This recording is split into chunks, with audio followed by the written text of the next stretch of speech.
அப்புறம் விஸ்வா தம்பி, அவரு எப்பவுமே உன்னை விட்டு கொடுக்க மாட்டாருன்னு தெரியும். இருந்தாலும் கல்யாணம் ஆனதும் ஆம்பளைங்களுக்கு எப்பவுமே ஒரு உரிமை வந்துரும். அந்த உரிமையில அவங்க நடந்துக்கும் போது முன்னாடி இப்படி இல்லையேன்னு பொண்ணுங்களுக்கு கோபம் வரும். அதுதான் இன்னைக்கு பல குடும்பம் பிரிஞ்சு போக காரணமா இருக்கு. இங்க பாரு, நீ உனக்கு கல்யாணம் ஆயிடுச்சுங்கிறத உணர்ந்து நடந்துக்கோ. உன் பேருக்கு எந்த கலங்கமும் வராத மாதிரி கண்டிப்பா நடந்துக்கிறேம்மா. அப்புறம் உங்க அப்பா பாட்டி எல்லாம் அடிக்கடி வந்து பாத்துக்கோ. சரிம்மா. ஒரு செடி மரமா வளர வளர அதோட இலைகள் ஒவ்வொன்னா உதிர்ந்துகிட்டே இருக்கும். அது இழப்பில்ல, அதோட வளர்ச்சி. அப்படி நம்ம வாழ்க்கையிலயும் இழப்ப நினைச்சு அங்கேயே நின்னுடக்கூடாது. உன் வாழ்க்கையில என்னோட பங்களிப்பு முடிஞ்சிருச்சு. இனி நீ உன் கணவர் குழந்தைன்னு அடுத்தடுத்து போக வேண்டிய நேரம் வந்துருச்சு. அம்மாவையே நினைச்சிட்டு இருக்காம அடுத்த வேலையை பார்க்கணும். புரியுதா?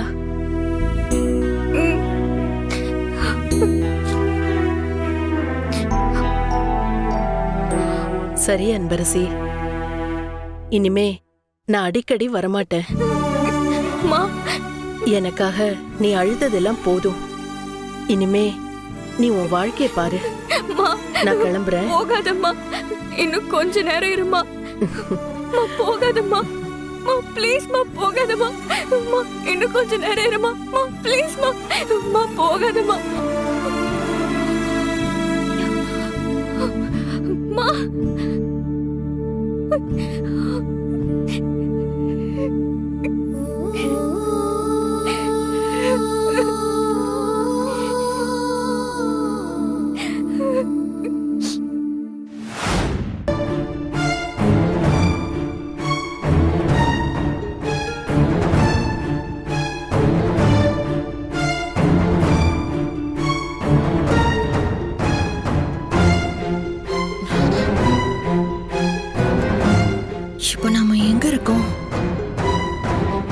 எப்படி வீட்டுக்கு வந்தோம்? மண்டபத்துல தானே இருந்தோம். ஐயோ, கல்யாணம் என்னாச்சு? ஷோ, ஒண்ணுமே புரியலையே.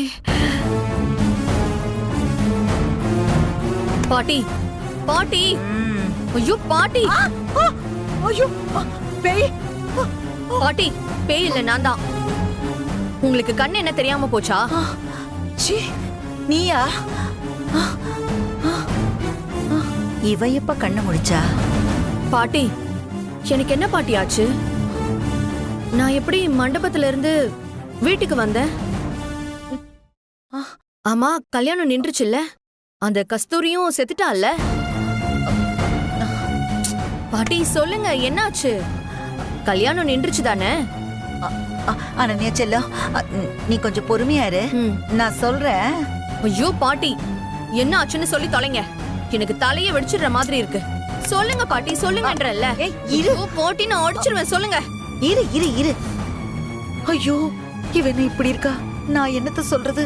ஐயோ பாட்டி, இப்ப நான் எப்படி இங்க வந்து தூங்குனேன்? அங்க என்னதான் ஆச்சு? அங்க மண்டபத்துல நான் இருந்த வரைக்கும் ஞாபகம் இருக்கு. நீங்க எனக்கு ஒரு ஜூஸ் கொடுத்தீங்க, அத நான் குடிச்சேன். அதுக்கப்புறம் என்ன ஆச்சுன்னு எதுவுமே ஞாபகத்துக்கே வரமாட்டேங்குதே பாட்டி. என்ன ஆச்சு?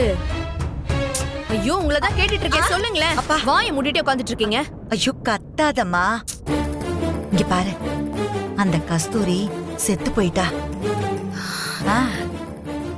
அப்படியா? அப்போ கல்யாணமும் நின்றுச்சு தானே? அது அது வந்துமா, அதுனா? ஐயோ கத்தாத செல்லம், நான் சொல்றத கேளு, கொஞ்சம் கேளு. இப்போ என்ன ஆச்சுன்னு சொல்ல போறீங்களா இல்லையா? அது இல்லடா அனன்யா செல்லம், நான் என்ன சொல்ல. பாட்டி சொல்லுங்கன்னு சொல்லிட்டு இருக்கேன்ல. இப்போ அன்பரசிக்கும் விஸ்வாக்கும் கல்யாணம் நடந்துச்சா இல்லையா? பாட்டி கேட்டுட்டு தானே இருக்கேன். கல்யாணம் நடந்துருச்சு. என்னது கல்யாணம் நடந்துருச்சா? பாட்டி எப்படி பாட்டி நடந்தது? நீங்க ரெண்டு பேரும் என்ன பண்ணிட்டு இருந்தீங்க அப்போ? ஐயோ, அவ கழுத்துல எப்படி தாலி கட்டினாரு விஸ்வா? செல்லம் தங்கம் கையை சொன்னா விடுங்க. கேளு. கத்தாத நான் சொல்றத கேளு. இங்க பாரு, கொஞ்சம் பொறுமையா இரு. நானும் அம்மாவும் எவ்வளவோ முயற்சி பண்ணோம்டா. ஆனா அந்த கஸ்தூரி தாலி கட்டுற நேரம் வரைக்கும் உயிரை கையில புடிச்சுக்கிட்டு உயிரோட இருந்து தொலைச்சிட்டா. ஐயோ பாட்டி, பாட்டி இங்க பாரு, இப்ப இல்லடி, அவ செத்து போயிட்டா. இதுக்கப்புறம் நம்ம என்ன பண்ணலாம்னா? ஆமா, ரெண்டு பேரும் சேர்ந்து கிழிச்சிங்க. நீங்களும் உங்க பொண்ணு ஒண்ணுத்துக்கும் லாய்க்கு இல்ல. வாய் மட்டும் தான் ரெண்டு பேருக்கும். போச்சு போச்சு போச்சு. கல்யாணம் நடந்துருச்சு இல்ல? இந்த கல்யாணம் நடக்கவே நடக்காது. அப்படி நடந்தாலும் நான் பொண்ணமாயிடுவேன்னு சொன்ன உங்க பொண்ணு எங்க எங்கன்னு கேக்குறேன். அத நான் சொல்றேன் கேளுடி, இருடி. நான் சொல்றேன்டி, அது ஒரு கதடி, சொல்றேன் இரு. கல்யாணம் நடந்துருச்சு இல்ல? கல்யாணம் நடந்துருச்சு. விஸ்வா எனக்கு இல்ல, எனக்கு இல்ல. இல்ல அப்படிலாம் இல்ல. நம்ம அந்த என்ன பண்ண அன்பரசி போறோம்னு- ஜெயிச்சிட்டா. நான் தோத்து போயிட்டேன். அப்படிலாம் இல்ல செல்லம். தோத்து போயிட்டேன். இந்த ஜென்மத்துல அவளை என்னால ஜெயிக்க முடியாதுல்ல? அப்படிலாம் இல்ல.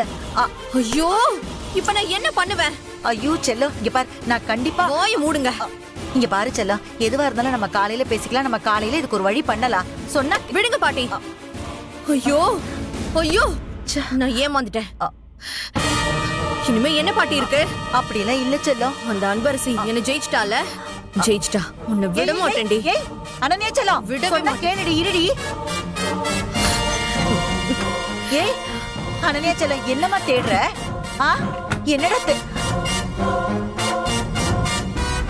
ஐயோ, எதுக்கு இப்ப இதெல்லாம் எடுக்கிற? சொன்னா கேளுடி, என்ன பண்ற? ஏய் சொல்லுங்க பாட்டி. ஏய் ஐயோ, துப்பாக்கி எடுத்துட்டு எங்க போறேன்னு தெரியலையே. அனன்யா,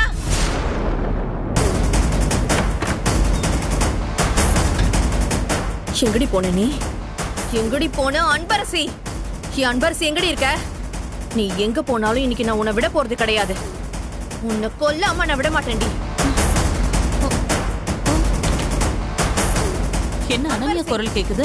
வெளியில வாடி. ஏய், எங்கடி இருக்க? உன்னை ஏய், ஐயோ, என்ன இவ பத்ரகாளி மாதிரி அன்பரசியை தேடிக்கிட்டு இருக்கா? அதுவும் கையில துப்பாக்கி வச்சிருக்காளே. அன்பரசி இங்கதானே படுத்துக்கிட்டு இருந்தா, எங்க போனா? இது உடனே சார் கிட்டயும் மேடம் கிட்டயும் சொல்லணும்.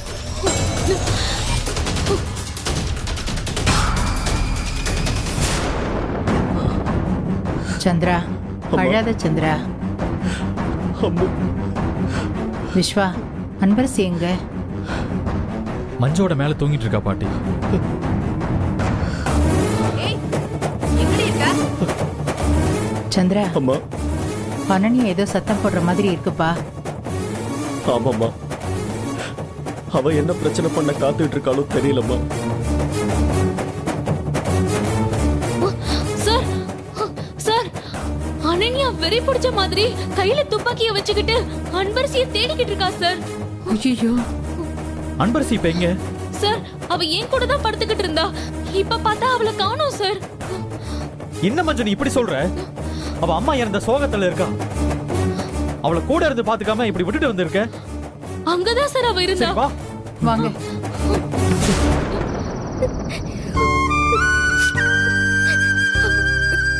அம்மா, நீங்க தான் இங்க பக்கத்துல இருக்கிற மாதிரி தோணுது. நீ இருக்கிறத என்னால உணர முடியுது. உன்னை பார்க்கணுமா? நீ இருக்கும்போது உன் கூட இருந்திருக்கணும்.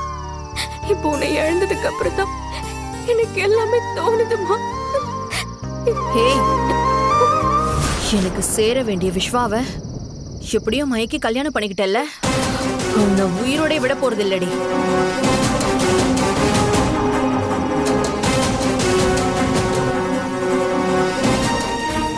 அனன்யா, நானே எங்க அம்மா என்னை விட்டுட்டு போயிட்டாங்கன்னு அழுதுகிட்டு இருக்கேன். இப்ப நீ என்ன வந்து தொந்தரவு பண்ணிக்கிட்டு இருக்கே. ஏய், சும்மா நிறுத்துறி. இப்ப நீ இதுக்கு அழறதெல்லாம் மொத்தமா நடிப்புன்னு எனக்கு நல்லா தெரியும்டி. விஸ்வாவை கல்யாணம் பண்ணிக்கிட்டு சந்தோஷமா இருக்கணுங்கிற எண்ணம் மட்டும்தான் இப்போ உன் மனசுல ஓடிக்கிட்டு இருக்கு. நான் தாண்டி விஸ்வாவே உலகோன்னு இருந்தேன். அவரே என்கிட்ட இருந்து பறிச்சுட்டு போயிட்டல்ல, உன்னை நான் சும்மாவே விட மாட்டேன்டி. வேண்டாம் அனன்யா, சொன்ன கேளு. ஏய், என்னடி சாவு பயம் வந்துருச்சா உனக்கு? விஸ்வா கையால நம்ம தாலி வாங்கிட்டோன்னு சொல்லி காலம் பூரா சந்தோஷமா இருப்பேன்னு நினைச்சல்ல, அந்த நினைப்பு இந்த நிமிஷம் அழிய போகுது. அத நினைச்ச உடனே பயம் வந்துருச்சா? நான் சாகுறதுக்கு என்னைக்கும் பயந்ததே இல்ல. ஆனா இப்படி ஒரு தப்பு பண்ணி ஆயுசுக்கும் நீ ஜெயில இருக்க கூடாதுங்கிற அக்கறையில தான் நான் சொல்றேன். வேண்டாம் அனன்யா, தப்பு பண்ணிடாத. அனன்யா, அனன்யா என்ன பண்ணிட்டு இருக்க? முதல்ல துப்பாக்கியை கீழே போடு. பா அப்படியே நில்லுங்க. யாராவது பக்கத்துல வந்தா இவள சுட்டு தள்ளிட்டு போயிட்டே இருப்பேன். ஏய் அனன்யா, வாயை மூடிட்டு இருங்க எல்லாரும். வேண்டாம் அனன்யா, அனன்யா என்னடி பண்ற? உனக்கு பைத்தியம் பிடிச்சிருக்கா? ஏய் அன்பரசி பாவண்டி, அவளை எதுவும் பண்ணிடாத. நீ பேசாம நிக்கிறியா? உன்னை போய் நம்புன பாரு. எல்லாரையும் விட நீதாம்மா எனக்கு எதிரி.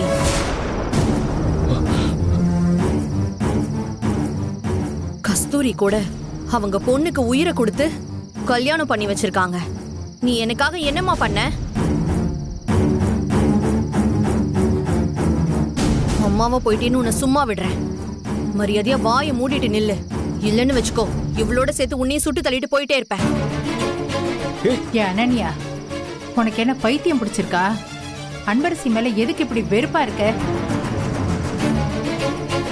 அவ அப்படி என்ன உனக்கு துரோகம் பண்ணா? ஆரம்பத்துல இருந்தே எல்லாத்தையும் தப்பு தப்பாவே புரிஞ்சுக்கிட்டு முட்டாள்தனமாவே முடிவெடுக்கிறதே உனக்கு வேலையா போயிடுச்சு. துப்பாக்கிய முதல்ல கீழே போடு. யாரு? நான் பைத்தியமா? ஏன் சொல்ல மாட்டீங்க? உங்களுக்கு தான் நான் வேண்டாத பேத்தி ஆயிட்டேன்ல. இவ வரதுக்கு முன்னாடி வரைக்கும் என்ன தலையில தூக்கி வச்சு கொண்டாடினீங்க. இப்போ பைத்தியம் தப்பு தப்பா முடிவெடுக்கிறேன்னு குறை சொல்றீங்கல்ல என்னையே. நான் அப்படியே இருந்துட்டு போறேன். உங்க பேச்சுக்கெல்லாம் பயந்த அப்பாவி அனன்யா இப்ப நான் கிடையாது. என் வாழ்க்கையை என்கிட்ட இருந்து பறிச்ச இந்த படுபாவிய பழி வாங்க வந்திருக்க கோவக்கார அனன்யா. நீங்க பாட்டிங்கிற எண்ணம் ஒரு ஓரத்துல இருக்கு. அதனால அமைதியா போயிடுங்க சொல்லிட்டேன்.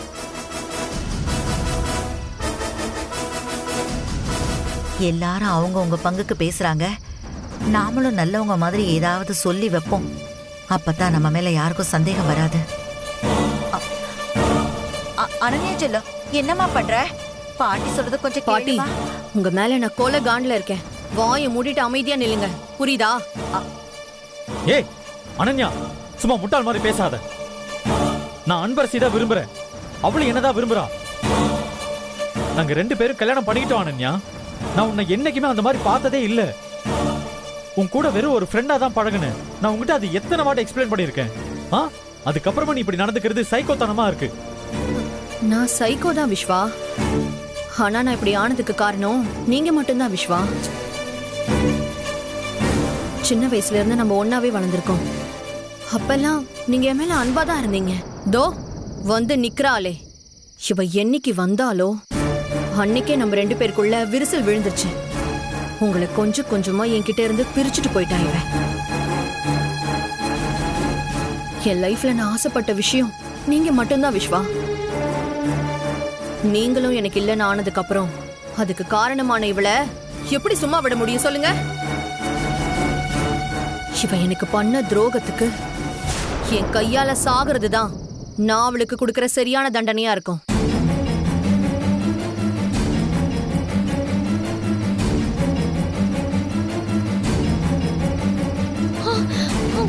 அனன்யா, அனன்யா சொன்ன கேளு. ஏய் அனன்யா,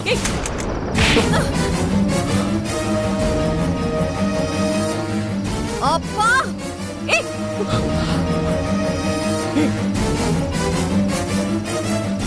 ஏய்,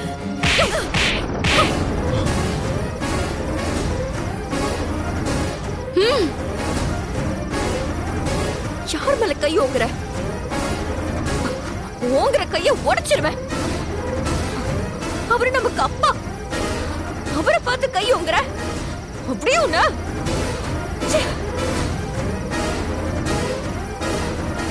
உன்னெல்லாம் போனா போகுது. சின்ன பொண்ணு தெரியாம பேசிட்டு இருக்கேன்னு விட்டா ஒரே இடியா ஓவரா போற.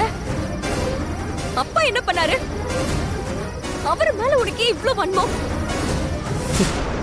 இவர் எனக்கு அப்பாவா நடந்துக்கலையே, உன்னதானே குட்டிமா குட்டிமான தலையில தூக்கி வச்சு ஆடுறாரு.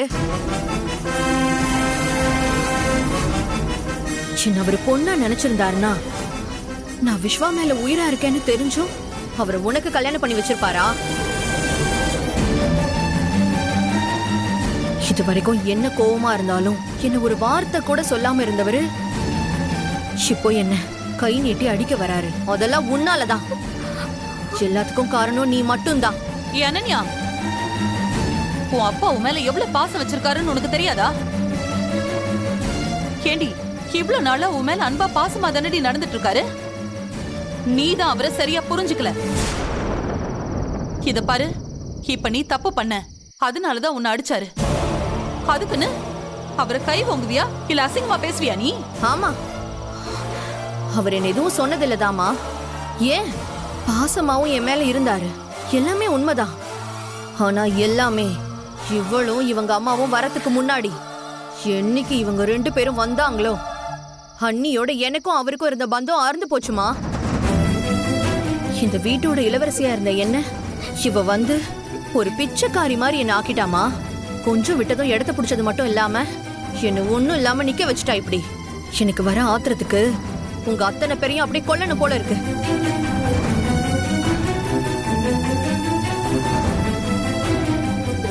அனன்யா, எதுக்கு அனன்யா இப்படி எல்லாரையும் எது தெரிஞ்சு பேசுற? எங்க எல்லாரையும் கொன்னுட்டு நீங்க நிம்மதியா இருந்துட முடியுமா? நம்ம ஆசைப்பட்ட மாதிரி வாழ்க்கை எல்லாருக்கும் அமைஞ்சிருது இல்ல. நேத்து வரைக்கும் என் அம்மா ஏன் கூட தான் இருக்கும்னு நான் நம்பிக்கிட்டு இருந்தேன். ஆனா இன்னைக்கு அது என்னை விட்டு போயிடுச்சு. அந்த வருத்தமும் வேதனையும் இருந்தாலும் நான் இதுவும் கடந்து வாழ்ந்துதான் ஆகணும். நம்ம நினைச்சதெல்லாம் நடக்கணும்னு பிடிவாதமா இருக்க கூடாது அனன்யா. அப்படி நடக்கலன்னா அதை ஏத்துக்கிட்டு கடந்து போக பழகிக்கணும். வாழ்க்கைங்கிறது ரொம்ப தூரம் இருக்கு. இன்னைக்கு இந்த விஷயத்துக்காக துப்பாக்கி தூக்கிட்டு வந்த நீ இன்னும் சில வருஷம் கழிச்சு நாமெல்லாம் இப்படி பண்ணோன்னு இந்த விஷயத்த நினைச்சு அசிங்கப்படுவ. தயவு செஞ்சு புரிஞ்சுக்கோ. ஏய் ஏய் ஏய் ஏய், வாய மூடு. என்ன சாத்தான் வேதம் ஓதுற மாதிரி ஓதிட்டு இருக்க? இது வரைக்கும் என்னென்ன செய்யணுமோ எல்லாத்தையும் செஞ்சு என் சந்தோஷத்தை மொத்தமா புடுங்கிட்டு போயிட்டு இப்ப நல்லவ மாதிரி வேஷம் போட்டுட்டு இருக்கியா? உன் பேச்ச கேட்டு இவங்க எல்லாரும் வேணா ஏமாறலாம், ஆனா நான் ஏமாற மாட்டேன். என்னைக்குமே எனக்கு எதிரி நீதான். உன்னை அழிக்கிறது மட்டும்தான் இந்த ஜென்மத்துல என் லட்சியமே. நான் எப்பவும் உன்னை என் தங்கச்சியா தான் பாக்குறேன். நீ நினைக்கிற மாதிரியே நான் உனக்கு துரோகம் செஞ்சுட்டு தான் நினைச்சா என் முன்னாடி நீ நல்லா வாழ்ந்து காட்டு பார்க்கலாம். ஓஹோ, சவால் விடுறியா என்கிட்டயே? பாத்தீங்களா எல்லாரும், ஏதோ நல்லவன் நல்லவன் தலையில தூக்கி வச்சு ஆடுனீங்கல்ல. பேசுறத கேட்டீங்கல்ல எல்லாரும். ஹேய், இன்னைக்கு சொல்றேன் கேட்டுக்கோ.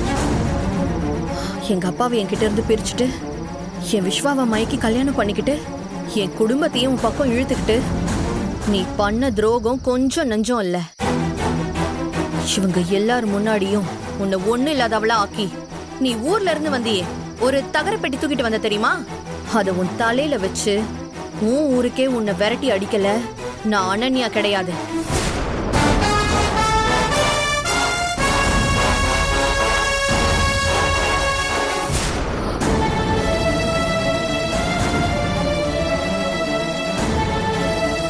Mark my words. Your countdown starts.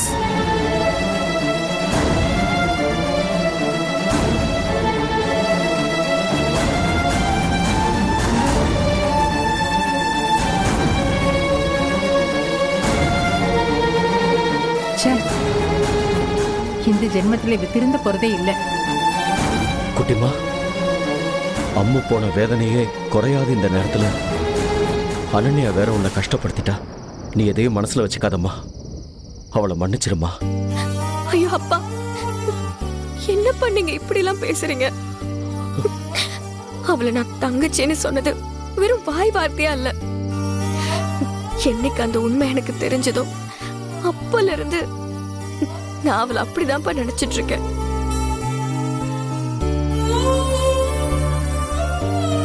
அவளோட கோபம் தான் அவளை இப்படி எல்லாம் பேச வைக்குது. அது நாளாக நாளாக அந்த கோபம் குறைஞ்சு அவன் நம்ம எல்லாரையும் புரிஞ்சு பாப்பா. நீங்க அவளை நினைச்சு கவலைப்படாதீங்க. நான் அவளை மாத்தி நல்ல விதமா கொண்டு வருவேன்.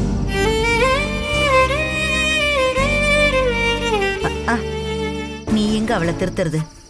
நான் இருக்கிற வரைக்கும் அது நடக்காதுடி. உனக்கு அவ்வா கையால தண்டி சாவு. அவ மாறணும்மா. அவளும் எனக்கு ஒரு பொண்ணு தானம்மா. உன் மேல நான் வச்சிருக்கிற அதே பாசம் தானே நான் அவ மேலேயும் வச்சிருக்கேன். ஆனா அவ அதை புரிஞ்சுக்காம நீ வந்ததும் நான் மாறிட்டேன்னு நினைக்கிறான். நீங்க 2 பேரும் சந்தோஷமா வாழணும்மா. அதுதான் என்னோட ஆசை, கனவு, எல்லாமே. அவ மனசை மாத்தி நல்ல வழிக்கு கொண்டு வர்றது உன்னால மட்டும்தான் முடியும். அத நீ அப்பாவுக்காக செய்யணுமா? கண்டிப்பா எல்லாம் சரியாயிடும். நீங்க கவலையே படாதீங்க.